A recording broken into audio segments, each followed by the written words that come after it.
மாண்புமிகு பேரவைத் தலைவர் அவர்களே, மாபெரும் தலைவர்கள் வழிநடத்திய மாண்பும் மாபெரும் வரலாற்று சிறப்பு கொண்ட இந்த சட்டமன்ற பேரவையின் 17வது சட்டமன்ற பேரவைக்கு நம்மையும் நம்ம தமிழக வெற்றி கழகத்தை சார்ந்த சட்டமன்ற உறுப்பினர்களையும் தேர்ந்தெடுத்து அனுப்பின நிரந்தரமாக என் நெஞ்சில் குடியிருக்கும் தாயன்புமிக்க தமிழக மக்கள் அனைவருக்கும் என்னுடைய மனப்பூர்வமான நன்றிகள். 17வது சட்டமன்ற கூட்டத்தொடரின் முதல் ஆளுநர் உரையின் மீதான நன்றி தெரிவிக்கும் தீர்மானத்திற்கு பதிலுரை வழங்க வாய்ப்பளித்த மாண்புமிகு பேரவைத் தலைவருக்கு நம் வணக்கத்தை தெரிவித்துக் கொள்கிறோம். மாண்புமிகு பேரவைத் தலைவர் அவர்களே, இந்த 17வது மாமன்றத்தில் அதிகப்படியான 12 கட்சிகளை சேர்ந்த பிரதிநிதிகள் தேர்ந்தெடுக்கப்பட்டிருக்கும். நாம கொள்கை ரீதியாகவும் நிலைப்பாடு ரீதியாகவும் வேறுபட்டு இருந்தாலும் மக்கள் பணி செய்வதுதான் நம்ம எல்லாருக்கும் பிரைமரியா இருக்கிற ஒரே எய்ம். அந்த வகையில தான் நம்ம எல்லாருமே நம்ம மக்களால் அங்கீகரிக்கப்பட்டு சட்டமன்றத்திற்கு வந்திருக்கிறோம். அதனால நாம கருத்தால் வேறுபட்டாலும் மக்கள் சேவை என்ற நோக்கத்தில் நம்ம மாநிலம் சார்ந்த விஷயங்கள்ல நாம எல்லாரும் ஒன்றிணைந்து பயணிச்சா நம்ம தமிழ்நாடு என்னைக்கும் எதிலையும் முதன்மை மாநிலமாக திகழும். ஆளுநர் உரைக்கு நன்றி தெரிவிக்கும் தீர்மானத்தில் பேசின மாண்புமிகு உறுப்பினர்களுக்கு நன்றி. எதிர்த்து பேசினாதான் எதிர்கட்சின்னு ப்ரூவ் பண்ண முடியும்னு நினைச்சுக்கிட்டு பேசின எதிர்கட்சியை சேர்ந்த எதிர்கட்சி தலைவர் உள்ளிட்ட மாண்புமிகு உறுப்பினர்களுக்கும் வணக்கமும் நன்றியும். பதிலுரை வழங்குற அதே நேரத்தில் நம்மளை சட்டமன்ற உறுப்பினராக தேர்ந்தெடுத்த பெரம்பூர் தொகுதி மக்களுக்கு நம்மளோட நெஞ்சார்ந்த நன்றிகள். அதே மாதிரி ராஜினாமா பண்ணிட்டாலும் நம்மளை தேர்ந்தெடுத்த திருச்சி கிழக்கு மக்களுக்கும் இந்த மன்றத்தில் நம்மளோட நன்றியை பதிவு செய்கிறோம். அப்புறம் நம்மளோட அரசியல் பயணத்தை பற்றியும் கொஞ்சம் பதிவு செய்ய விரும்புகிறோம். நாம ஏதோ ஷூட்டிங்லேருந்து நேராக வந்து சிஎம் ஆன மாதிரியே சில பேர் ஒரு இமேஜ் கிரியேட் பண்ணுறாங்க. அவங்களுக்கு அவங்க ஆசைப்படுற லாங்குவேஜ்லேயே சொல்கிறோம், அது வெறும் ரீல் தான், ரியல் கிடையாது. ஒரு சாதாரண நடிகனாக நம்ம கெரியர் தொடங்குச்சு.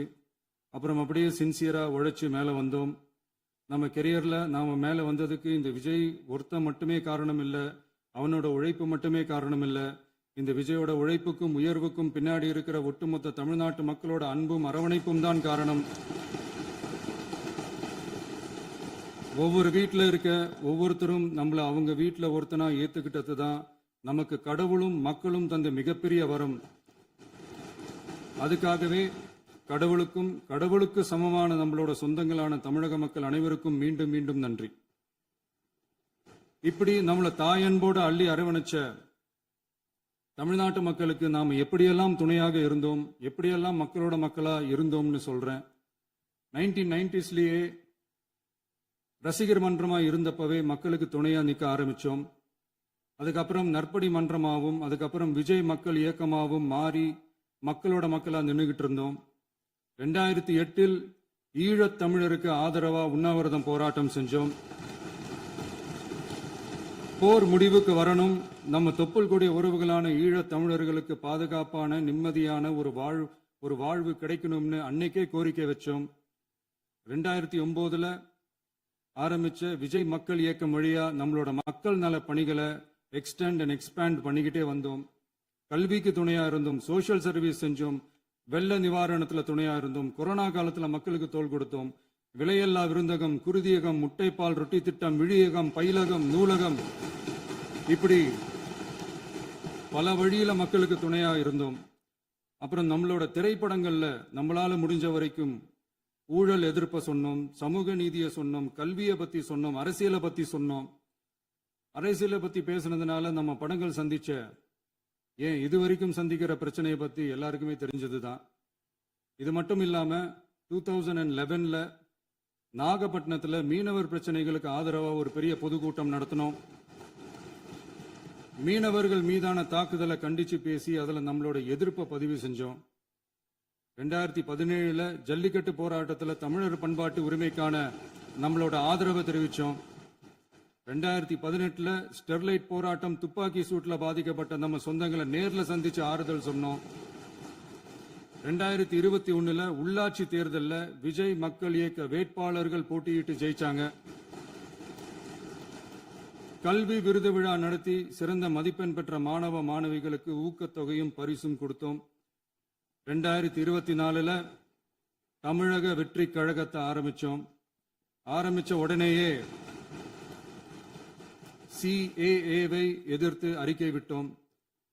அரசியல் கட்சி ஆரம்பிச்சு விழுப்புரம் மாவட்டத்தில் விக்கிரவாண்டியில நம்மளோட முதல் மாநில மாநாட்டிய வெற்றி கொள்கை திருவிழாவை நடத்தினோம். தந்தை பெரியார், பெருந்தலைவர் காமராஜர், அண்ணல் அம்பேத்கர், வீரமங்கை வேலுநாச்சியார், மக்கள் சேவகர் அஞ்சலை அம்மாள்னு நம்மளோட 5 கொள்கை தலைவர்களை அறிவிச்சோம். இந்தியாவிலே 2 பெண் ஆளுமைகளை கொள்கை தலைவர்கள் அறிவிச்ச ஒரே கட்சி நம்ம டிவிக்கு மட்டும்தான் என்ற பெருமையோடு அறிவிச்சோம். பெரியார் சொன்ன மாதிரியே அவர் சொன்னதுல நமக்கு ஏற்புடையதை மட்டும் எடுத்துக்கிட்டோம். அவரோட கடவுள் மறுப்பு கொள்கையில நமக்கு உடன்பாடு இல்லைன்னு ஓப்பனா அறிவிச்சோம். நமக்கு கடவுள் நம்பிக்கை உண்டுன்னு அறிவிச்சோம். யாரோட நம்பிக்கைக்கும் நாம் எதிரானவங்க இல்லைன்னு தெளிவா அறிவிச்சோம். பெண் கல்வி, பெண்கள் முன்னேற்றம், சமூக சீர்திருத்தம், சமூக நீதி, இப்படி பெரியாரோட கருத்துக்களை நிறையவே ஏத்துக்கிட்டோம்னு அறிவிச்சோம். அண்ணல் அம்பேத்கரோட சம வாய்ப்பு, சமநீதி, சமத்துவத்தை ஃபாலோ பண்ணுவோம்னு அறிவிச்சோம். பெருந்தலைவர் காமராஜரோட மதச்சார்பின்மையை ஏத்துக்கிட்டதோட அவரோட நேர்மையான நிர்வாகத்தையே ஒரு கொள்கையா ஏத்துக்கிட்டோம்னு அறிவிச்சோம். வீரமங்கை வேலு நாச்சியாரோட மண் மீட்பையும் சமூக நல்லிணக்கத்தையும் பின்பற்றுவோம்னு அறிவிச்சோம். மக்கள் சேவகர் அஞ்சலை அம்மாளோட விடுதலை வேட்கையையும் மக்களோட வாழ்வாதாரத்துக்காக உறுதியாக நிற்கிறதையும் பின்பற்றுவோம்னு சொன்னோம். எல்லாருக்கும் எல்லாமும் கிடைக்கணும், மதமும் நம் மதம்னு சொல்லி மதச்சார்பற்ற சமூக நீதி தான் நம்ம கொள்கைன்னு அறிவிச்சோம். நம்ம கொள்கை எதிரி யாரு, அரசியல் எதிரி யாருன்னு ஓப்பனா அறிவிச்சோம்.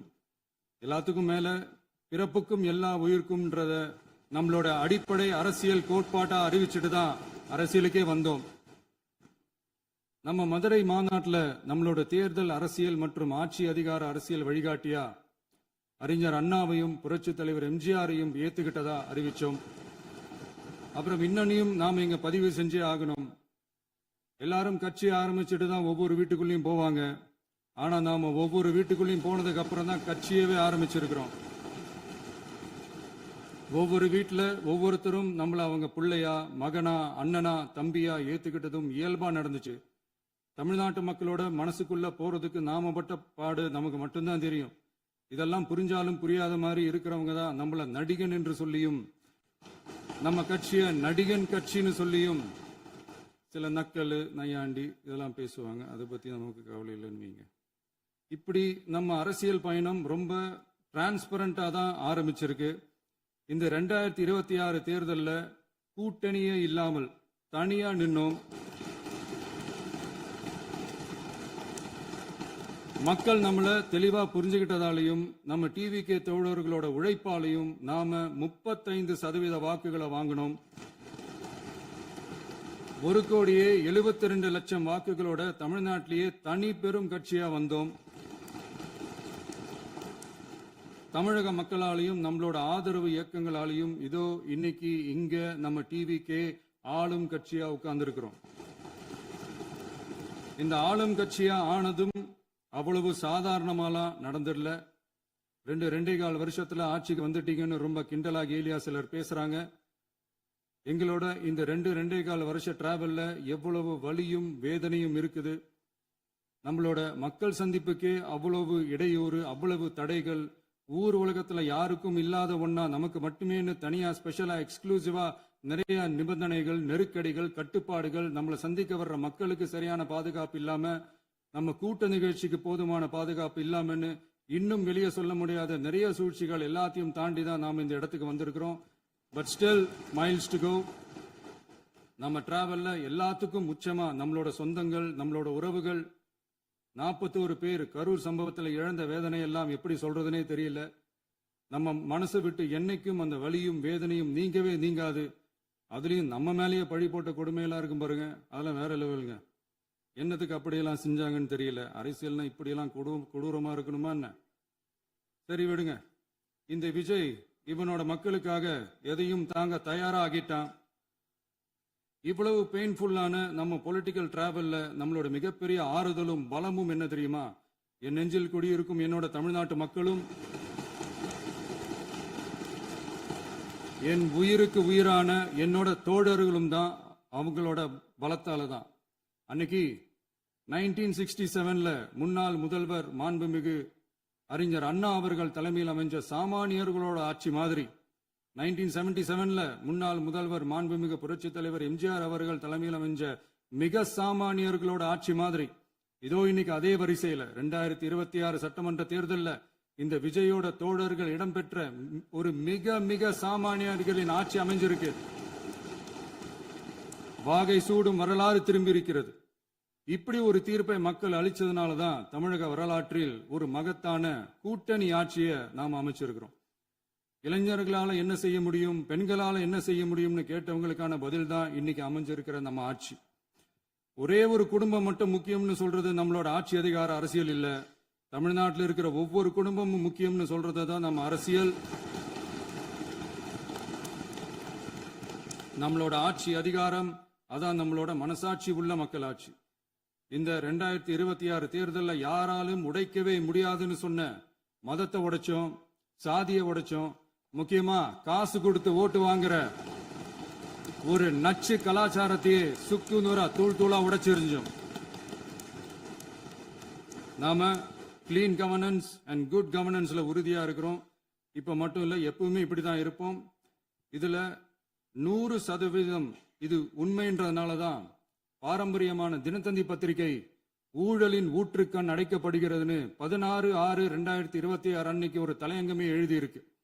ஒரு தவறு செய்தால் அது தெரிந்து செய்தால் அவன் தேவன் என்றாலும் விடமாட்டேன் என்று எம்ஜிஆர் அன்று பாடினார். அதை இன்று விஜய் செயலில் காட்டுகிறார்னு அந்த எடிட்டோரியல்ல எழுதியிருக்கு. இந்த நேரத்தில் தினத்தந்திக்கு நம்மளோட நன்றியை தெரிவிச்சுக்கிறோம். அரசியலுக்கு வந்து 2 வருஷம் தான் ஆகுது. உங்களுக்கு என்ன தெரியும், உங்களால என்ன முடியும்னு கேலியா கேட்டவங்களுக்கு தினத்தந்தியோட பதிலை இப்போதைக்கு போதும்னு நினைக்கிறேன். என்னென்னமோ செய்வான்னு சொல்றானே இந்த விஜய், பல வருஷமா இருக்கிற ஒரு பதவி வெறி பிடிச்ச அரசியலை உடைச்சி எப்படி செய்வான்னு நம்ம மக்களை யோசிச்சிருவாங்க. இதோ இப்போ நம்ம மக்களுக்கு புரிஞ்சிருக்கும். இப்பவும் சொல்றோம், இது வெறும் ஆரம்பம் தாங்க. இந்த மாபெரும் சபையிலிருந்து கேட்கிற மக்களே, நமக்கு கொஞ்சம் அவகாசம் கொடுங்க.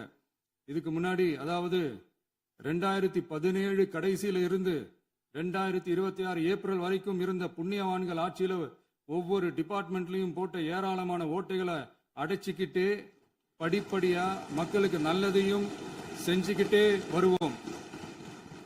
அதனாலதான் நமக்கு எதிரா யாரோ சேரவே மாட்டாங்கன்னு நினைச்சவங்க எல்லாம் ஒன்னா சேர்றாங்க. நம்ம ஆட்சிக்கு டேட்டு குறிக்கிறாங்க.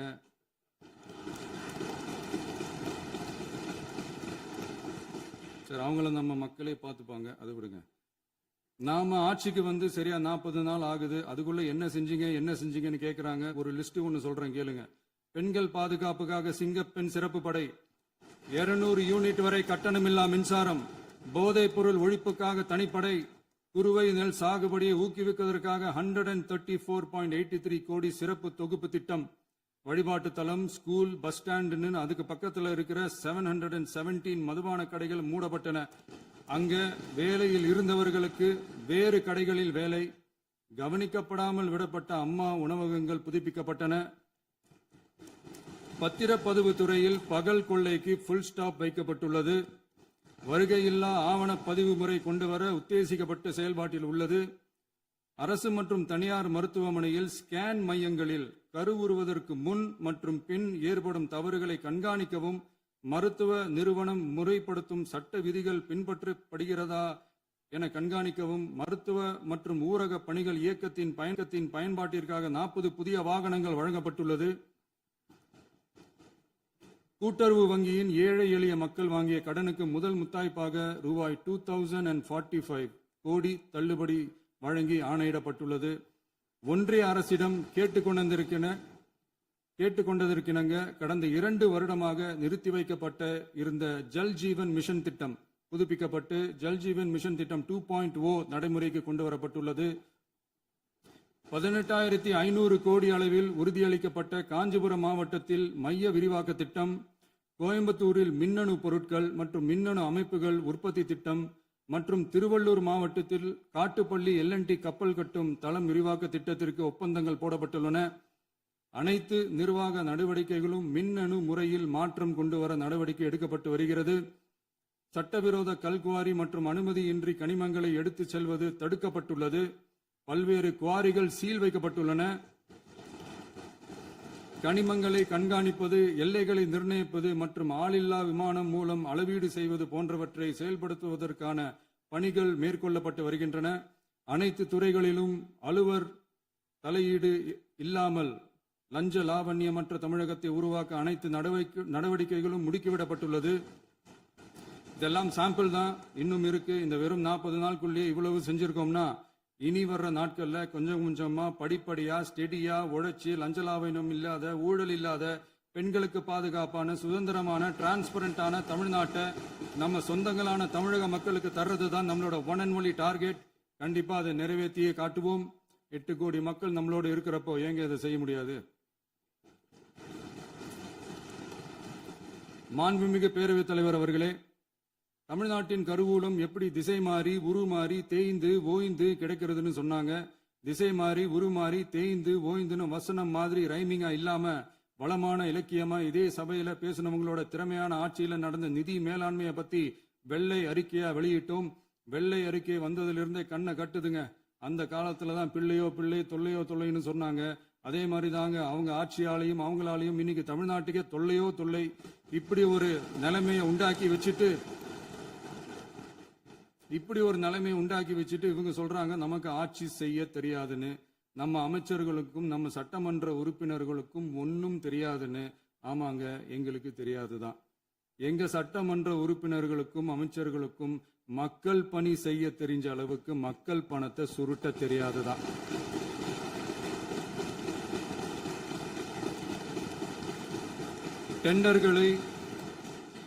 டெண்டர்களை முறைப்படுத்த தெரிஞ்ச அளவுக்கு அதோட ரேட்டை உயர்த்தி ஊழல் செய்ய தெரியாதுதான். பதவி உயர்வு வழங்கவும் பணி இடமாற்றம் கலந்தாய்வு நடத்தவும் தெரியுமே தவிர பதவி உயர்வுக்கும் பணியிட மாற்றத்திற்கும் பணம் பறிக்க தெரியாதுதான். புதிய பணியிடங்கள் உருவாக்க தெரியுமே தவிர அந்த பணியிடங்களை பணத்துக்கு விற்க தெரியாதுதான். கோயில்கள்ல நடக்கிற நிர்வாக சீர்கேட்டை தடுக்க நீங்க பேசுங்க, நீங்க கண்டிப்பா பண்ணுங்க. கோயில்கள்ல நடக்கிற நிர்வாக சீர்கேட்டை தடுக்க தெரியுமே தவிர கோயில் பணத்தை கொள்ளையடிக்க தெரியாதுதான். தங்கத்தை உருக்கி தாரை வார்க்க தெரியாதுதான். கனிம வளத்தை பாதுகாக்க தெரிஞ்ச அளவுக்கு கனிமத்தை வித்து கொள்ளையடிக்க தெரியாதுதான். அரசு வருமானத்தை அரசு கஜானாவுக்கு மாத்த தெரிஞ்ச அளவுக்கு அந்த பணத்தை தனிப்பட்ட கஜானாவுக்கு மடை மாத்த தெரியாதுதான். போதை கலாச்சாரத்தை தடுக்க தெரிஞ்சவங்களுக்கு போதை கலாச்சாரத்தை வளர்க்க தெரியாதுதான். நம்ம குடும்பத்தில் இருக்கிற பாட்டி, அம்மா, அக்கா, தங்கச்சி, குழந்தைங்களை, பெண்களை மதிக்க தெரிஞ்சவங்களுக்கு ஓசி பஸ், 1000 ரூபாய் கேஸ், இப்படிலாம் பேச தெரியாதுதான். எங்க உறுப்பினர்களுக்கும் அமைச்சர்களுக்கும் மக்கள் சேவை தெரிந்த அளவிற்கு சுயநல தேவையை செஞ்சிக்க தெரியாதுதான். அதனாலதான் சொல்றோம், எங்களை பார்த்து எதுவும் தெரியாதுன்னு சொல்றவங்களுக்கு சொல்றோம், இதெல்லாம் எங்களுக்கு தெரியாதுதான். உங்களை மாதிரி முறைகேடுகளை செய்யறத நாங்க தெரிஞ்சுக்கவும் போறதில்ல, தெரிஞ்சுக்கவும் ஆசைப்படல. அத கடைசி வரைக்கும் எங்களுக்கு தெரியாமலே இருந்துட்டு போகட்டும். அதனால நாங்களும் எங்க மக்களும் வெரி வெரி ஹாப்பி தான். மாண்புமிகு பேரவைத் தலைவர் அவர்களே, எதிர்ப்பவர்கள் எதிர்க்கட்சி என்பதற்காக எங்கள் ஆட்சி மீது 1000 பழி போடலாம். ஆனாலும் தமிழக மக்களுக்கு உண்மையை உணர்த்த வேண்டியது நம்மளோட கடமை. மின்வெட்டை பொறுத்தவரை தமிழ்நாடு மின்மிகை மாநிலமாக இருந்தாலும் கடந்த காலங்களில் ஏற்பட்ட நிர்வாக குளறுபடிகளும் மின்சார சாதனங்கள் மற்றும் மின் மாற்றிகளில் ஏற்படும் பழுதாலும் வேண்டுமென்றே சிலரின் நடவடிக்கைகளாலும் இந்த மின்வெட்டிற்கு காரணமாக உள்ளது. மின் விநியோக மீட்பு நடவடிக்கைகளை ஒருங்கிணைப்பதற்காக எதிர்பாராமல் இரவு நேரங்களில் ஏற்படும் மின் தடங்களை விரைந்து சரி செய்வதில் 10 உயர்மட்ட கண்காணிப்பு குழுக்கள் மற்றும் 125 சிறப்பு மின் தடை நீக்க ரோந்து வாகனங்கள் வழங்கப்பட்டு 24 மணி நேரமும் கண்காணிக்கப்படுகிறது. கூடுதலாக தற்போது 77 புதிய மின் தடை நீக்க மையங்களும் உருவாக்கப்பட்டுள்ளன. விரைவில் இந்த மின்வெட்டு நிலைமை அறவே நீக்கப்படும். மாண்புமிகு பேரவைத் தலைவர் அவர்களே, நம்ம விவசாயிகள் எல்லாரும் நம்மள நல்லா புரிஞ்சுக்கிட்டு தமிழக வெற்றி கழகத்தை ஏத்துக்கிட்டாலும் எதிர்க்கட்சிகளோட தூண்டுதலால சில இடங்கள்ல சில போராட்டங்கள் நடக்குது. எதிர்க்கட்சிகள் என்னதான் சித்து வேலை செஞ்சாலும் விவசாய பெருமக்கள் எல்லாரும் நம்ம ஆட்சி அவங்களுக்கான ஆட்சி தான் நல்லா புரிஞ்சுதான் வச்சிருக்கிறாங்க. இந்த வருஷம் எல்னினோ விளைவா எப்பவும் இருக்கிறத விட இந்த டைம் மழை குறையுங்கிறதையும் நம்ம விவசாயிகள் உணர்ந்துதான் இருப்பாங்க. இருந்தாலும் நம்ம அரசு நம்ம விவசாயிகளோட வாழ்வாதாரத்துக்காக பக்கபலமாகவும் உறுதியாகவும் துணை நிற்கும்ங்கிறத தெரிவிச்சுக்கிறோம்.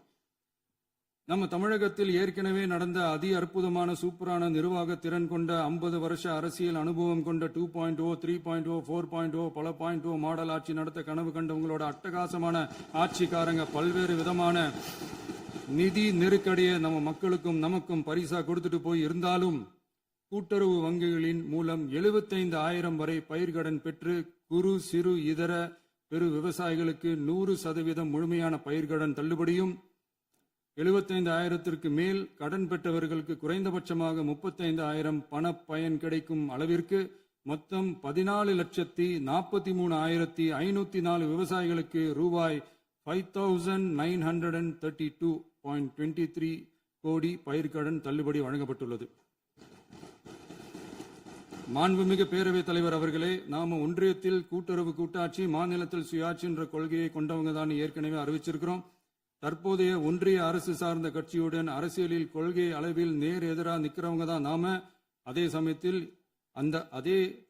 அதே சமயத்தில் எதுக்கெடுத்தாலும் கண்ணை மூடிக்கிட்டு ஒன்றிய அரசோட மோதல் போக்கை விரும்புறவங்க நாம இல்ல. நமக்கு எப்பவுமே தமிழகத்தின் வளர்ச்சி மட்டும்தான் முக்கியம். அதுக்காக நம்மளோட அரசியல் ரீதியான கொள்கைகளையோ மாநில உரிமைகளையோ கொஞ்சம் கூட விட்டு கொடுக்கவே மாட்டோம். அதுல ரொம்ப தெளிவாகவும் உறுதியாகவும் இருக்கிறோம். இனியும் இப்படித்தான் இருப்போம். அதுல ஒருபோதும் மாற்றமே இருக்காது. அதனால இதுல யாரு திசை திருப்ப வேலையில் ஈடுபட்டாலும் அவங்க எல்லாரும் மக்கள் மத்தியில் தோற்பது உறுதி. எனவே நம்ம மக்களுக்கோ சிறுபான்மை சகோதரர்களுக்கோ நம்ம ஆதரவு இயக்கங்களுக்கோ எந்தவித சந்தேகமும் வேண்டாம். நாம் யாரோட டீமும் இல்ல. நாம எப்பவுமே பியூரான பீப்புள்ஸ் டீம். இன்னும் சொல்ல போனா நாம secular team, social justice team.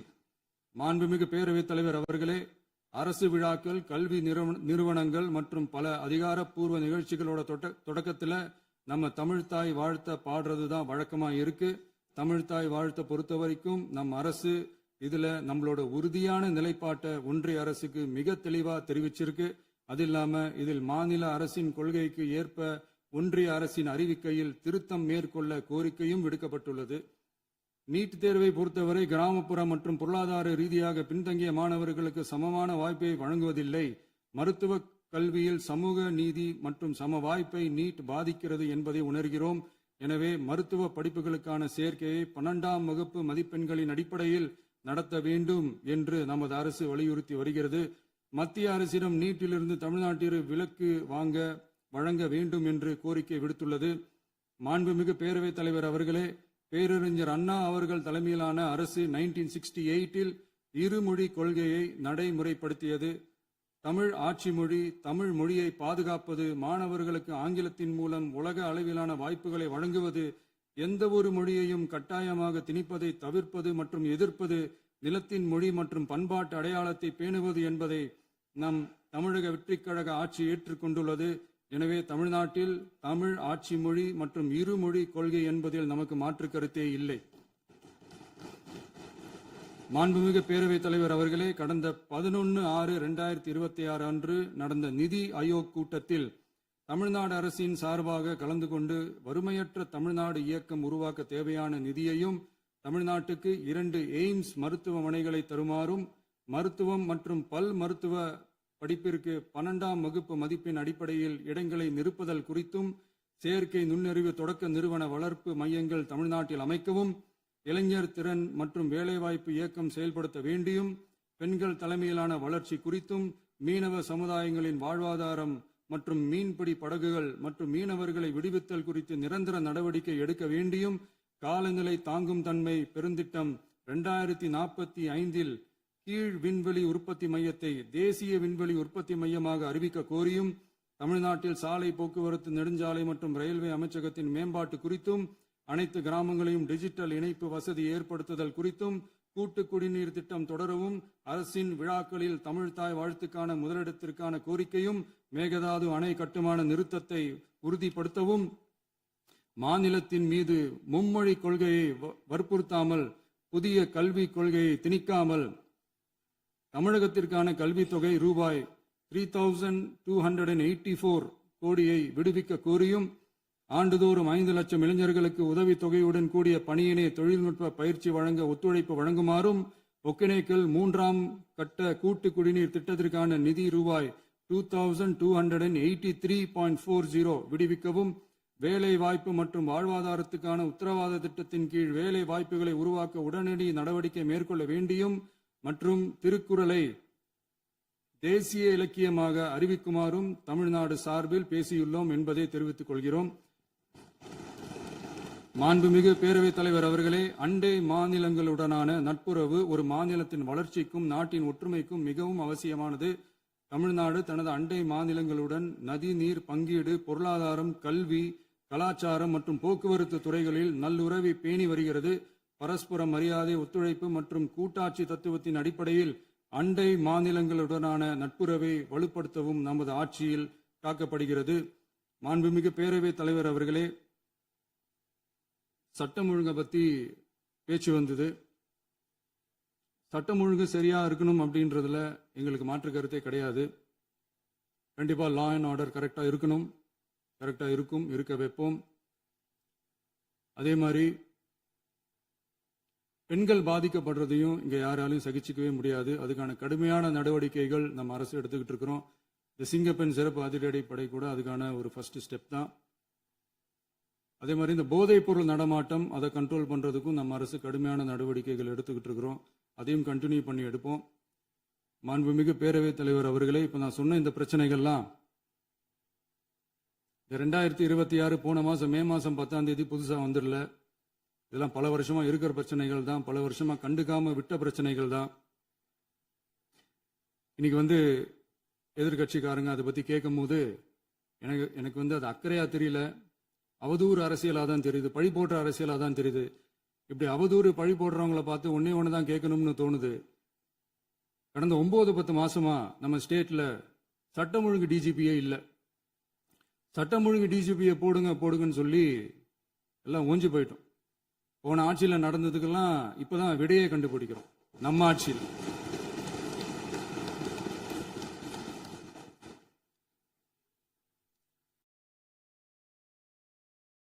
இந்த போதைப் பொருள் நடமாட்டம் எல்லாம் தாறுமாற அப்படியே பரவி கொட்டி கிடக்குது. இதெல்லாம் இனிஷியல் ஸ்டேஜ்லயே யார் கண்ட்ரோல் பண்ணியிருக்கணும்? போலீஸ் டிபார்ட்மெண்ட் அப்போ யார் கையில இருந்தது? இத்தனை கேள்வி நம்மளை பார்த்து கேட்கறாங்களே, ஒரே ஒரு கேள்வி தான் நான் கேட்கணும்னு தோணுது. போலீஸ் டிபார்ட்மெண்ட்டை கையில வச்சுக்கிட்டே பிகினிங்லயே இனிஷியல் ஸ்டேஜ்லயே இந்த போதைப் பொருள் நடமாட்டத்தை ஏன் கண்ட்ரோல் பண்ணல? மனசாட்சி உள்ளவங்க இந்த பிரச்சனையெல்லாம் ஏன் நடக்குதுன்றது அவங்களுக்கே நல்லா தெரியும். இன்னைக்கு சட்டம் ஒழுங்கை பத்தி கேள்வி கேட்கக்கூடாதா அப்படின்னா தாராளமா கேட்கலாம். இது ஜனநாயக அரசு, மன்னராட்சியெல்லாம் கிடையாது, மனசாட்சி உள்ள மக்களாட்சி.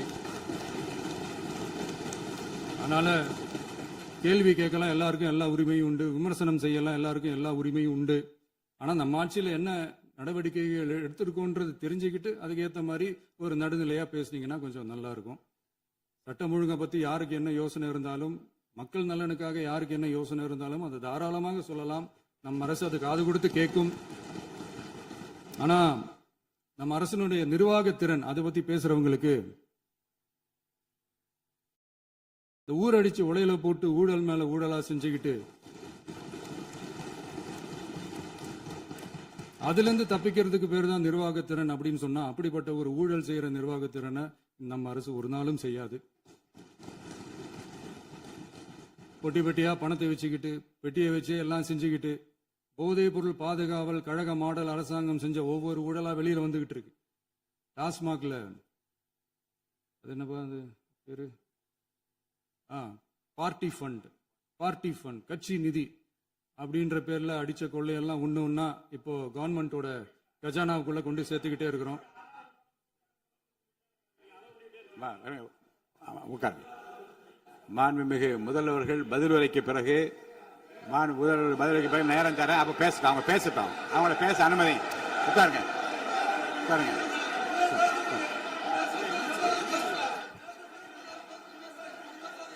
மாண்புமிகு அலோவ் பண்றேன். உட்காருங்க. மாண்பு உறுப்பினர்கள் நீங்க இங்க உட்காருங்க, அமைதியா உட்காரு. நீங்க எல்லாம் உட்காருங்க. உட்காருங்க. மாண்புமிகு நீங்க எல்லாரும் உட்காருங்க. அமைதியா உட்காருங்க. இருங்க, உட்காருங்க. அப்புறம் நீங்க என்ன உட்காருங்க. நான் கொடுக்க உட்காருங்க. நான் பாயிண்ட் ஆஃப் வர கொடுங்க. நான் கொடுக்கிறேன்.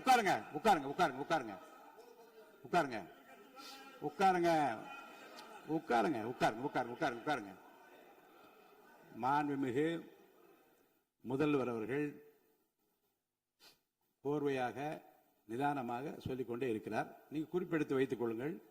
பேசி முடித்தவுடன் நான் உங்களுக்கு அவகாசம் தருகிறேன். நீங்க ஒண்ணு சொல்லுங்க, என்ன என்று நீங்க சொல்லுங்க. உங்க சொல்லுகிற வாய்ப்பை நான் உங்களுக்கு தருகிறேன். இப்பொழுது மாண்புமிகு முதலமைச்சர் உங்கள் உரையை தொடரலாம்.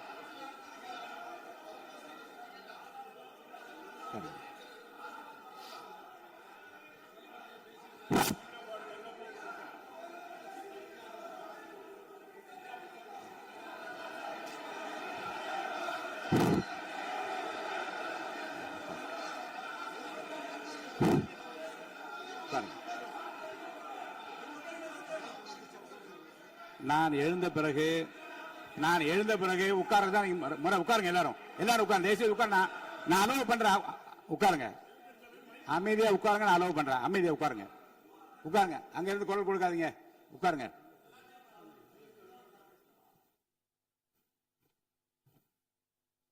இனிமையான இந்த விவாதத்தில் இதுவரை குறுக்கீடுகள் இல்லாமல்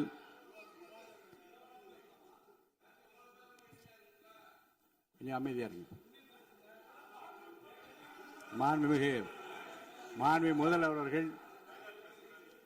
முதல்வர் அவர்கள் பேசி முடித்தவுடன் பாயிண்ட் ஆஃப் ஆர்டர் கேட்டிருக்கேன். நான் அனுமதிக்கிறேன்.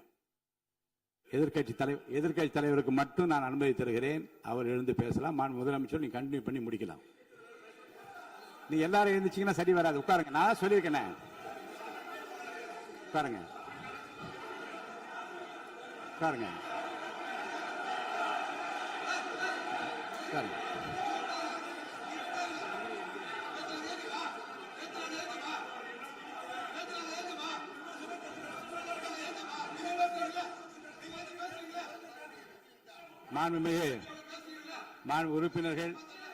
உறுப்பினர் அமைதி காக்க வேண்டும். நேற்று எதிர்க்கட்சி தலைவர் பேசுகிற போதும் அவர் பேசுகிற எல்லாவற்றுக்கும் நான் அனுமதி அளித்தேன்.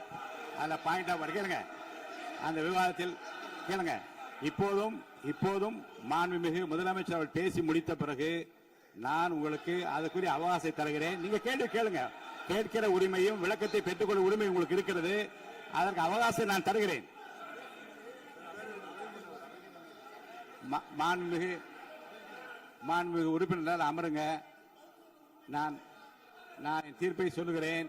மாண்புமிகு முதலமைச்சர் அவர்கள் பேசி முடித்தவுடன் எதிர்க்கட்சி தலைவருக்கு அந்த வாய்ப்பை நான் தருகிறேன்.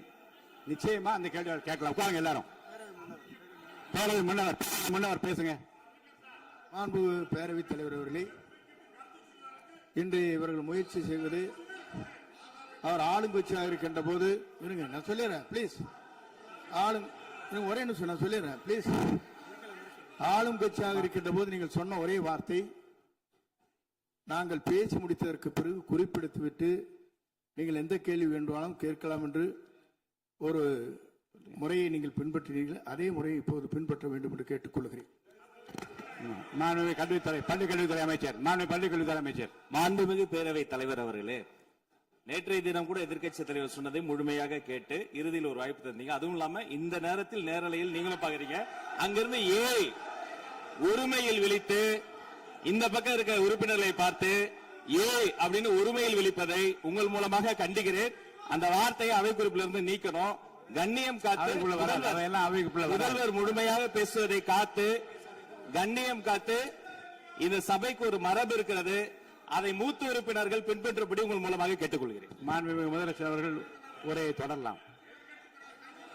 நான் தரேன். நான் உறுதியாக மாண்புமிகு முதலமைச்சர் அவர்கள் பேசி முடித்தவுடன் எதிர்க்கட்சி தலைவருக்கு அந்த வாய்ப்பு தரப்படும் என்பதை உறுதியாக சொல்லிவிட்டேன். இடையிலே குறுக்கீடு செய்யாமல் அந்த பேச்சு முழுமையாக பேசி முடிக்க நீங்கள் அனுமதி வழங்க வேண்டும் என்று கேட்டுக்கொள்கிறேன். அமைதியா உட்காருங்க. அவங்க பேசி முடிக்கட்டும், நீங்க கேளுங்க. நான் என்ன சொல்றேன், கேட்கிற உரிமையும் விளக்கத்தை கேட்டு பெற உரிமை உங்களுக்கு இருக்கிறது. ஆனா இடையிலே குறுக்கீடு செய்யாமல் அதை முடிக்கும்படி நான் கேட்டுக்கொள்கிறேன். மாண்புமிகு முதலமைச்சர் அவர்கள் தொடர்ந்து நீங்க பேசலாம்.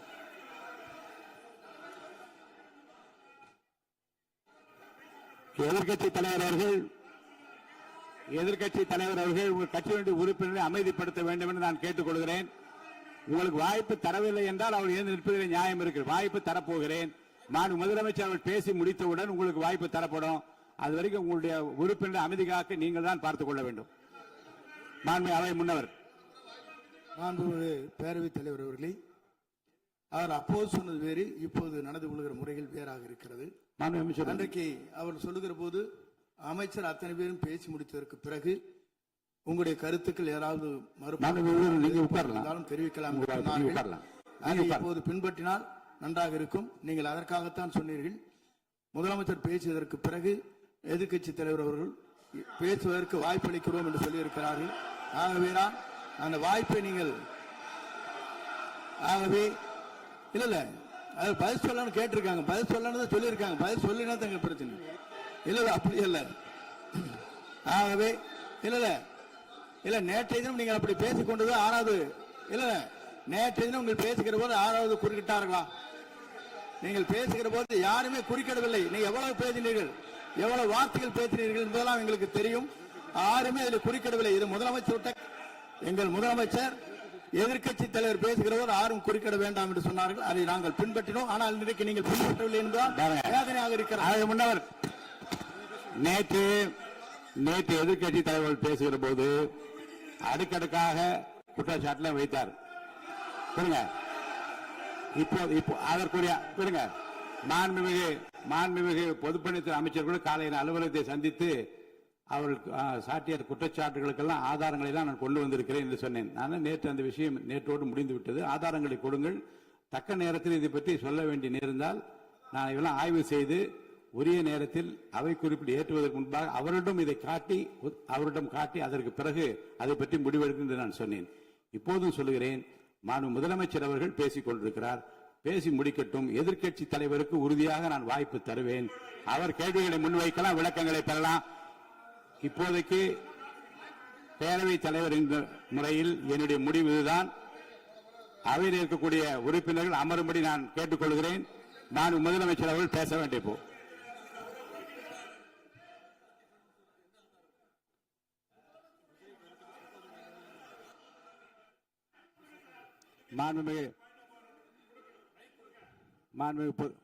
இருங்க. அதை முன்னவர் பேரவைத் தலைவர் அவர்களே, நேற்றைய தினம் நீங்கள் முழுமையாக பேசினீர்கள். உங்கள் பேச்சுக்கள் எப்படி இருந்தது என்பதும் நாடறியும். இருந்தாலும் கூட நாங்கள் அமைதியாக இருந்தோம். இல்ல நீங்க இருங்க. ஒவ்வொரு வார்த்தைக்கு இருங்க. நீங்க மின்வெட்டையில நீங்க சொன்னீங்க. உங்களுடைய முன்னாள் அமைச்சர் ஆற்காடு வீராசாமி இருக்கிற போது மின்வெட்டால் தான் நாங்கள் ஆட்சியே மாறியது என்றெல்லாம் சொன்ன கதையெல்லாம் இருக்கு. அதெல்லாம் சொன்னோம்னாங்க. நாங்களே அமைதியா இருந்தோம்.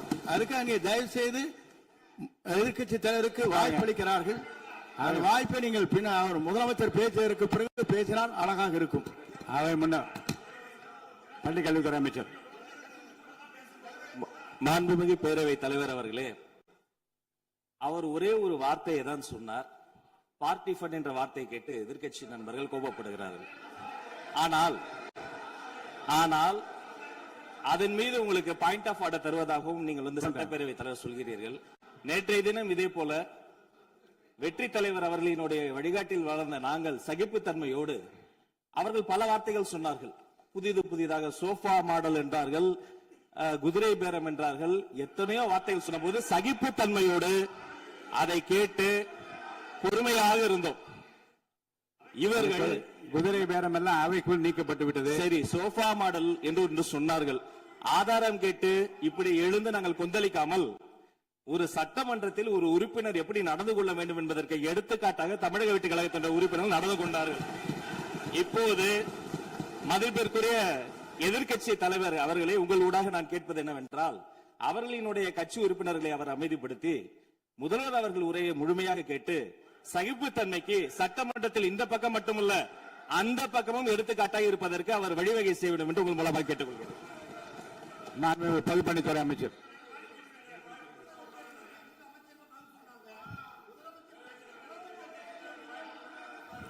மாண்புமிகு பேரவைத் தலைவர் அவர்களே, திராவிட முன்னேற்ற கழகம் முதல் நாளில் இந்த சபையுடைய மரபையும் பாரம்பரியத்தை பற்றியும் நமக்கு வகுப்பெடுத்தார்கள். அந்த மரபுப்படி எங்களுடைய தலைவருடைய வழியில் இந்த சட்டசபையுடைய நிகழ்வுகளில் நாங்கள் கலந்து கொண்டிருக்கிறோம். நேற்று எதிர்க்கட்சி தலைவர் பேசும் பொழுது எவ்வளவோ வார்த்தைகள் உண்மைக்கு புறம்பாக சட்டத்திற்கு எதிராக ஒரே நிமிஷம் பேசுறேன். சட்டத்திற்காக பேசும் பொழுது நாங்கள் அமைதியாக இருந்தோம். ஒரு 2-3 முறை தான் அவரு பேசும்போது மினிஸ்டர்கள் இருந்துச்சு நின்னாங்க. ஆனா இன்னைக்கு மாண்புமிகு முதலமைச்சருடைய முதல் உரை கடந்த 4 நாட்களாக திராவிட முன்னேற்ற கழகம் முதலமைச்சர் ஏன் பேசலன்னு சொல்லிட்டே இருந்தாங்க. இன்னைக்கு பேச ஆரம்பிச்ச உடனே அவர் சொன்ன வார்த்தை பார்ட்டி ஃபண்ட் சொன்னார். எந்த பார்ட்டின்னு சொல்ல. ஆனா அந்த வார்த்தைகள் சொல்லி முடிஞ்ச உடனே எதற்காக முதலமைச்சருடைய பேச்ச இவங்க குறுக்கிறாங்கன்னு தெரியல. நீங்கள் சொன்னதுபடி முதலமைச்சர் பேச வேண்டும். பேசிய பின்பு கருத்துகளுக்கு பதிலளிக்க அவர்கள் பதிலளிக்க நாங்களும் பதிலளிக்க தயாராக இருக்கிறது பதிவு பண்றோம். மாண்பு முதலமைச்சர் அவர்கள்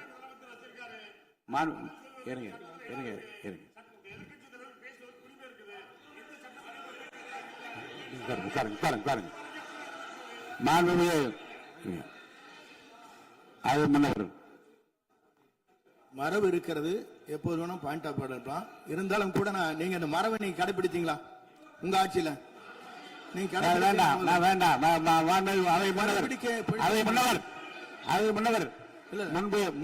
முன்பு எப்படி நடந்தால் என்பதை பற்றியோ முன்பு நடந்த நிகழ்வுகள் பற்றியோ நீங்கள் சொல்லி மீண்டும் மீண்டும் இந்த அவையினுடைய மாண்பை குறைக்க வேண்டாம் என்று நான் கேட்டுக்கொள்ள வேண்டாம். இப்போது உள்ள பிரச்சனை மாண்பு முதலமைச்சர் அவர்கள் தன்னுடைய பேச்சை உறுதி செய்து முடிக்க வேண்டும். அவர் முடித்த பிறகு எதிர்க்கட்சி தலைவருக்கு நான் நிச்சயமாக வாய்ப்பு தருவேன். அவர் கேள்வி கணக்குகளை தொடுக்கலாம், சந்தேகங்களை கேட்கலாம். விளக்கம் தருவதற்கு மாண்பு முதலமைச்சர் அவர்கள் தயாராக இருக்கின்றார். அமைதியாக என்னை அமரும்படி நான் கேட்டுக்கொள்கிறேன். இப்ப நான் அனுமதிக்க முடியாது. மாண்பு முதலமைச்சர் உரையை தொடரலாம்.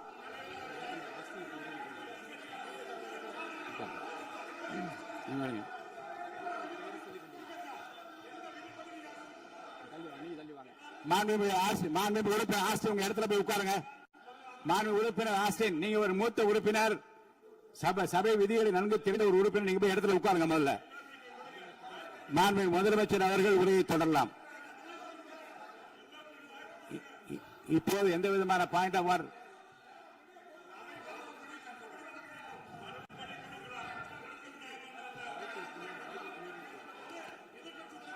நான் வாய்ப்பு இல்லை என்று சொன்னால் நீ எழுந்து நிற்பதிலே நியாயம் இருக்கிறது. உட்காருங்க. வாய்ப்பு உறுதியாக எதிர்க்கட்சி தலைவருக்கு பாயிண்ட் ஆஃப் ஆர்டர் மட்டுமல்ல, உட்கார்ந்து அவர் பேசிய பேச்சுக்கள் என்னென்ன இருங்க, என்ன என்ன என்ன என்ன என்ன உங்களுக்கு சந்தேகம் இருக்கிறதோ, வினாக்கள் இருக்கிறதோ அதை நீங்க கேட்கலாம். அவர் பதில் சொல்வதற்கு தயாராக இருக்கிறார். பேசி முடிக்கின்ற வரை அமைதி காக்கும்படி உங்களை நான் கேட்டுக்கொள்கிறேன். மாண்புமிகு எதிர்க்கட்சி தலைவர் முழு ஒத்துழைப்பை நீங்கள் தர வேண்டும் என்று நான் எதிர்பார்க்கிறேன்.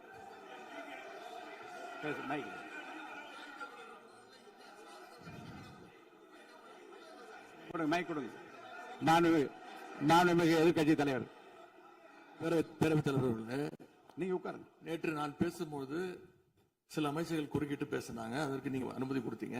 அது மாதிரி இன்னைக்கு முதலமைச்சர் பேசும்பொழுது சில வார்த்தைகள், தவறான வார்த்தைகள் பேசுறாரு. அவர் பார்ட்டி ஃபண்ட் அப்படின்னு சொல்லியிருக்கிறாரு. அவர் அமைச்சர் அந்த பார்ட்டி ஃபண்ட் எந்த பார்ட்டின்னு கூட சொல்ல தைரியம் இருந்தா சொல்லுங்க, நாங்க அதெல்லாம் ஃபேஸ் பண்ண தயாரா இருக்கோம். எதையும் ஆதாரத்தோடு எதையும் பேசுங்க. இங்க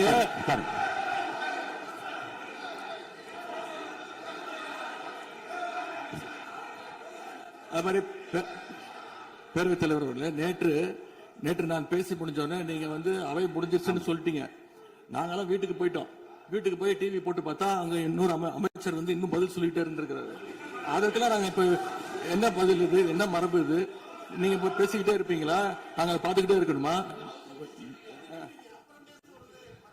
அதே மாதிரி இன்னைக்கு முதலமைச்சர் அவர்கள் பேசும்போது நாங்களும் அமைதியா கேட்டுட்டு தான் இருந்தோம். ஆனா சில கருத்துக்கள் அவர் பேசும்போது அதை நாங்க அனுமதிக்க முடியாது.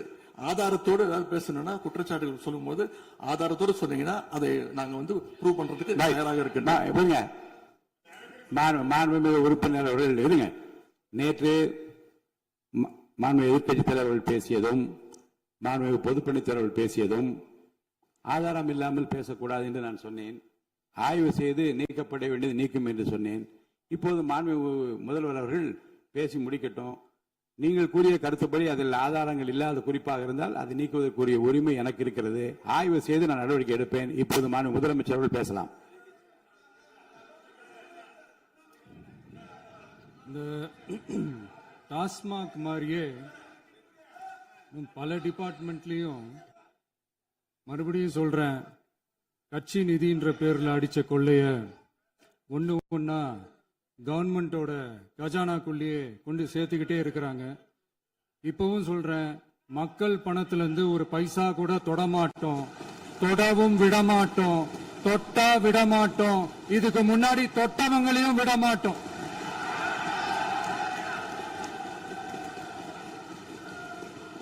ஒவ்வொரு ஊழலா வெளியில வரும் போலே, ஒவ்வொரு வேஷமா கலைஞ்சிரும் போலே, இங்க இருக்கிற நிறைய பேரு நடுங்கி போய் இதுல நம்ம மேல அவதூறு வேற. இப்ப புதுசா ஒரு வெப்பன் ஒண்ணு கொண்டு வந்திருக்காங்க. அது என்ன தெரியுமா? அவங்க தயவால தான் நம்ம ஆட்சி நடக்குதான். மக்கள் தயவால இந்த ஆட்சி நடந்துகிட்டு இருக்கு. மனசாட்சி உள்ள சக்திகளோட ஆதரவால இந்த ஆட்சி நடந்துகிட்டு இருக்கு. நாங்க தான் அனுப்பி வச்சோம் அப்படின்றாங்களே. அனுப்பி வச்சவங்களுக்கு மினிஸ்ட்ரியில இடம் கொடுத்தா ஏன் கதறீங்க? ஏன் இவ்வளவு கோவம்? ஏன் இவ்வளவு கதறல்? இதுல இன்னொரு முக்கியமான விஷயம், மார்க்சிஸ்ட் கம்யூனிஸ்ட் கட்சி நமக்கு ஆதரவு கொடுத்தது சுயேட்சையா எடுத்த முடிவுன்னு சொல்றாங்க. அதே மாதிரி இந்திய கம்யூனிஸ்ட் கட்சி நமக்கு ஆதரவு கொடுத்தது சுயேட்சையா எடுத்த முடிவுன்னு சொல்றாங்க. இதுல எங்க இருந்து நாங்க தான் அனுப்பி வச்சோம்னா புரியலையே. மக்களுக்கு நல்லா புரியும். எல்லாத்தையும் தெளிவா பார்த்துக்கிட்டு இருக்கிறாங்க.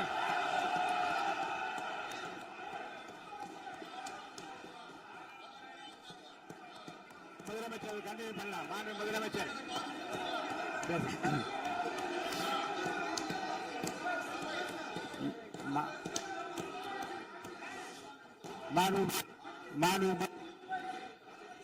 முதலமைச்சர் நீங்க கண்டினியூ பண்ணலாம். நீங்க கண்டினியூ பண்ணலாம்.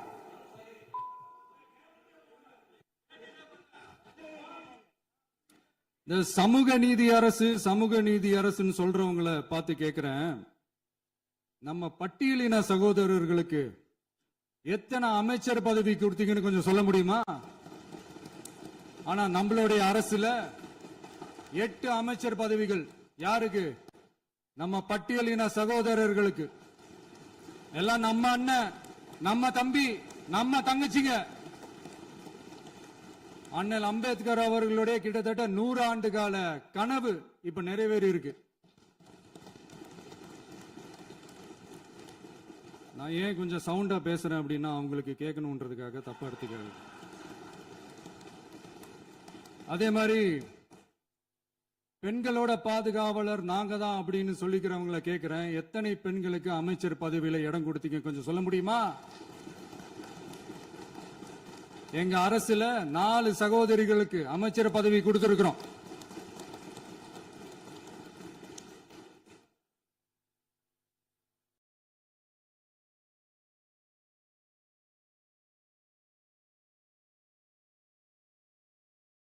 அதனால மக்களால் நிராகரிக்கப்பட்டு மக்களால் அகற்றப்பட்டவங்களுக்கு ஒன்னே ஒண்ணு சொல்லிக்கிறோம், தப்பே செய்ய மாட்டோம், ஊழலே செய்ய மாட்டோம், நேர்மையா தான் இருப்போம், நியாயமா தான் இருப்போம் அப்படின்னு சொல்றவங்களால மட்டும்தான் கூட்டணி ஆட்சி அமைக்க முன்வரும். ஆட்சியிலையும் பங்கு, அதிகாரத்திலையும் பங்கு கொடுக்க முன்வரும். ஊழல்லையே ஊறி போனவங்களால இந்த கூட்டணி ஆட்சியோ ஆட்சியிலையும் பங்கோ அதிகாரத்திலையும் பங்கு கொடுக்க முன்வராது. மெஜாரிட்டி இருந்தாலும் தரமாட்டாங்க, மெஜாரிட்டி இல்லைனாலும் தரமாட்டாங்க. கேட்டா ரெடிமேடா ஒரு பதில் ஒண்ணு வச்சிருப்பாங்க, கூட்டணி ஆட்சியை மக்கள் விரும்ப மாட்டாங்கன்னு. அதே மக்கள் தான் இப்ப அவங்கள பார்த்து சிரிக்கிறாங்க. நான் பதவியேற்ற அன்னைக்கு கொஞ்சம் டைம் அவகாசம் கேட்டேன். எதுக்கு கேட்டேன்? நிதி நிலைமைலாம் கொஞ்சம் மோசமா இருக்குது, அதெல்லாம் கொஞ்சம் சரி செஞ்சுக்கிட்டே படிப்படியா கொஞ்சம் கொஞ்சமா நான் கொடுத்த வாக்குறுதிகள்லாம் செயல்படுத்துவேன், அதுக்காக கொஞ்சம் டைம் அவகாசம் கேட்டேன். நான் ஏதோ வேற எதுக்காகவோ வேற யாருக்காகவோ ஏதோ அவகாசம் கேட்ட மாதிரி. அடுத்து இங்க சபையில இல்லாதவங்களை பத்தி பேச வேண்டாம்னு நினைக்கிறேன்.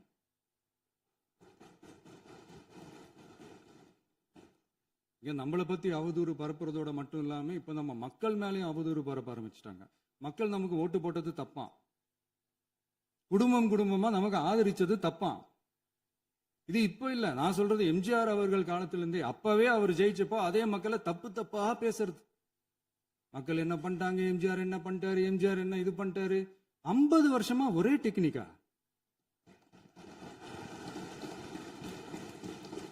டெக்னாலஜி எல்லாம் மாறி வேற எங்கேயோ போயிட்டு இருக்கு. பஸ் இதுல கொஞ்சம் டெக்னிக்காச்சும் கொஞ்சம் மாத்தினா கொஞ்சம் நல்லா இருக்கும்.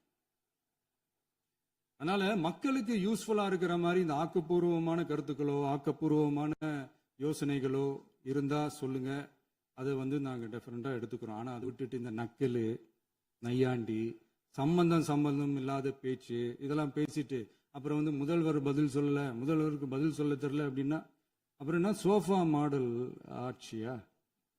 அது என்னன்னு புரியறதுக்கே எனக்கு ரொம்ப நாள் ஆச்சு. இந்த sofa set, table chair, teapoy, furniture பிசினஸ்லாம் வேற எங்க வெளியில போய் பண்ண சொல்லுங்க. அப்படி அந்த பிசினஸ் தான் பண்ணணும்னா நிறைய பிசினஸ் பண்ற மாதிரி வெளியில போய் பண்ண சொல்லுங்க, இங்க சட்டசபைக்குள்ள வேணாம். அதனால ஆக்கப்பூர்வமான கருத்துக்கள் இருந்தா சொல்லுங்க, டெஃபினட்டா அது சரியா இருந்தா நாங்க ஏத்துக்கிறோம். எனக்கு ஒரு குட்டி கதை ஒண்ணு ஞாபகம் வருது, சொல்லாமா? ஒரு ஊர்ல ஒரு பெரியவர் வெயில் ரொம்ப ஜாஸ்தியா இருக்குன்னு சொல்லிட்டு கண்ணுக்கு மேல கை வச்சுக்கிட்டு இப்படி சுத்தி முத்தி தேடிக்கிட்டு இருந்தாராம். அப்ப கூட இருந்த ஒரு சின்ன பையன் என்ன தேடுறீங்க அப்படின்னு கேட்டானா. அதுக்கு அந்த பெரியவர் சொன்னாரா, அது ஒண்ணு இல்ல தம்பி, உங்க அப்பா இங்கதான் இருப்பாருன்னு சொன்னாங்க, அதான் தேடிக்கிட்டு இருக்கேன், எங்க உங்க அப்பாவையா காணோம்?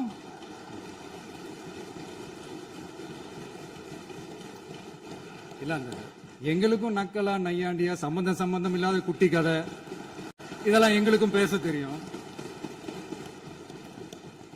அந்த கதையில பெரியவர் அப்படி சொன்னாராம், தப்பா எடுத்துக்காதீங்க. அந்த கதையில பெரியவர் அப்படி கேட்டாராம்.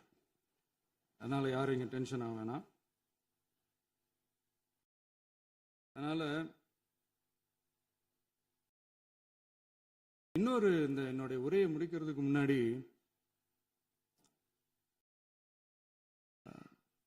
போயிட்டாங்க, பேசலாமா? உங்க கருத்துக்களை நீங்க முழுமையாக மன நிறைவோடு பேசலாம். டிவியில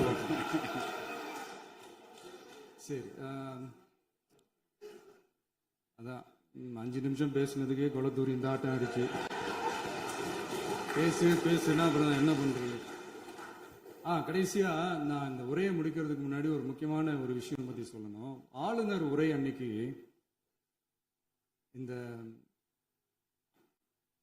தமிழ் தாய் வாழ்த்துக்கு அப்புறம் தேசிய கீதம் பாடினது தப்பு, தேசிய கீதம் 2 முறை பாடினது தப்பு, அப்படி ஒரு நிகழ்வு இதுக்கு முன்னாடி இந்த சட்டசபையில நடந்ததே கிடையாது, அந்த மரபையே மாத்திட்டீங்க, இப்படி ஒரு பெரிய ஒரு போர் மாதிரி எதிர்கட்சியை சார்ந்தவங்க எல்லாம் சொன்னாங்க இல்லையா? அந்த மாநில உரிமை போராளிகளை, அந்த மரபு காக்கிற உரிமை போராளிகளை ஒரே ஒரு கேள்விதான் கேட்கணும். 2021 ஆகஸ்ட் 2 ஞாபகம் இருக்கா? Centenary celebration of Tamil Nadu legislature. அந்த ஃபங்க்ஷன்ல நம்ம முன்னாள் முதலமைச்சர் கருணாநிதி அவர்களோட கலைஞர் அவர்களுடைய கலைஞர் அவர்களுடைய புகைப்படத்தை மாண்புமிகு குடியரசுத் தலைவர் திறந்து வைக்கிற ஒரு ஃபங்க்ஷன். அந்த ஃபங்க்ஷன்ல national anthem followed by Tamil Thai Vazhthu அப்படின்னு அறிவிச்சது ஞாபகம் இருக்கா? அதாவது தேசிய கீதத்துக்கு அப்புறமா இரண்டாவது முறையா, நோட் திஸ் பாயிண்ட் மாண்புமிகு பேரவைத் தலைவர் அவர்களே, ப்ளீஸ் நோட் திஸ் பாயிண்ட். தேசிய கீதத்துக்கு அப்புறம் இரண்டாவது முறையாக தமிழ் தாய் வாழ்த்து பாடப்படும் அப்படின்னு சொன்னது ஞாபகம் இருக்கா? அதுவும் முத்தமிழ் அறிஞர் அப்படின்னு சொல்ற நம்ம கலைஞர் அவர்களுடைய அந்த புகைப்படம் வெளியிட்டு விழாவில் அவர் இருந்த இதே சபையில தமிழ இரண்டாவது இடத்துக்கு தள்ளினது யாருன்னு ஞாபகம் இருக்கா?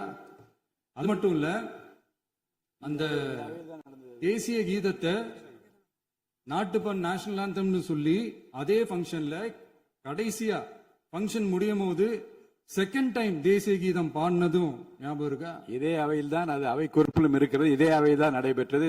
இந்த தக்க நேரத்தில் இந்த ஆதாரங்களை அளித்த மாண்பு முதல்வர்களுக்கு நன்றியை தெரிவித்துக் கொள்கிறேன். டவுட் இருந்தா இந்த புக்கை பார்த்து தெரிஞ்சுக்கலாம். அதனால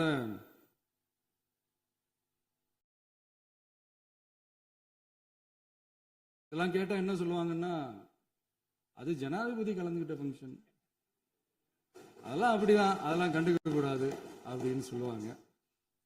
இதே மாதிரிதான் பேசுறது ஒண்ணு, செய்யறது ஒண்ணு, பேசுறது ஒண்ணு. இதெல்லாம் மக்கள் பார்த்துக்கிட்டு இருக்காங்க. எலெக்ஷனுக்கு முன்னாடி தான் அப்படி செஞ்சுக்கிட்டு இருந்தாங்க. இப்போ எலெக்ஷனுக்கு அப்புறம் அதே தான் செய்யறாங்க. இந்த விஜயையும் சாமானியர்களின் உண்மையான சமூக நீதி அரசையும் அவமானப்படுத்துறதுக்கு தான் அவங்களோட அந்த பொலிட்டிக்கல் சீனியாரிட்டி அது பயன்படுத்துது போல.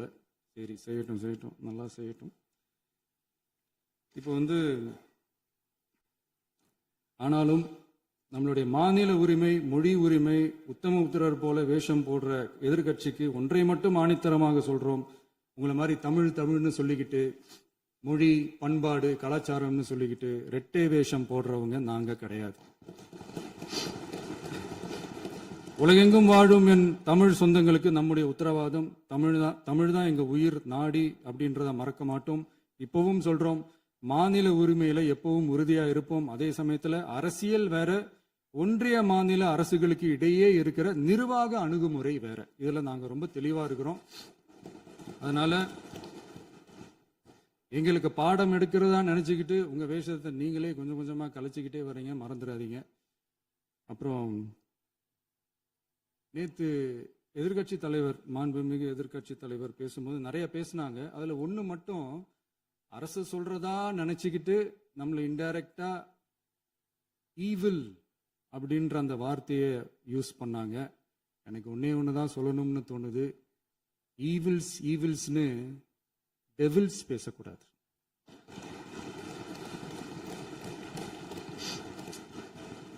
அவங்க இருந்திருந்தா ஒரு ஆக்ஷன் பண்ணணும்னு எனக்கு தோணுச்சு. எல்லாரும் போயிட்டாங்க. பர்மிஷன் பண்ணலாமா? இப்பவும் பண்ணலாம், ஒன்றும் தப்பு இல்லை.